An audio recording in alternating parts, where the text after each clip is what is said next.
14 ফেব্রুয়ারি অনেকে আজকের দিনটাকে ভালোবাসার দিন বলে, কিন্তু ভারতের ইতিহাসে এই দিনটি আরেকটি নামেও লেখা আছে।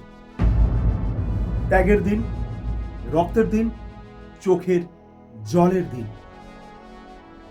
2019 সালের 14 ফেব্রুয়ারি জম্মু ও কাশ্মীরের পুলওয়ামা জেলার জাতীয় সড়কে চলছিল সিআরপিএফ জওয়ানদের কনভয়। সাধারণ একটা দিন, কিন্তু কয়েক সেকেন্ডের মধ্যে বদলে যায় সবকিছু।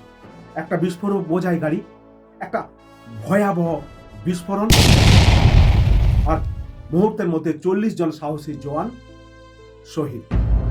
সকালে যারা পরিবারের সাথে কথা বলেছিলেন, ফিরে এসে দেখা হবে বলেছিলেন, সন্ধ্যার আগেই তাদের নাম হয়ে গেল শহীদ। পুলওয়ামার সেই বিস্ফোরণ শুধু রাস্তা কাঁপায়নি, কাঁপিয়ে দিয়েছিল পুরো দেশকে।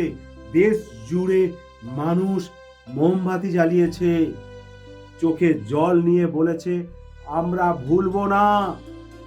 এই 40 জন জওয়ান শুধু সংখ্যা নন, তারা সাহসের প্রতীক, তারা দায়িত্বের প্রতীক, তারা সেই মানুষ যারা আমাদের নিরাপদ ঘুমের জন্য নিজেরা অজানা বিপদের সামনে দাঁড়িয়েছিলেন।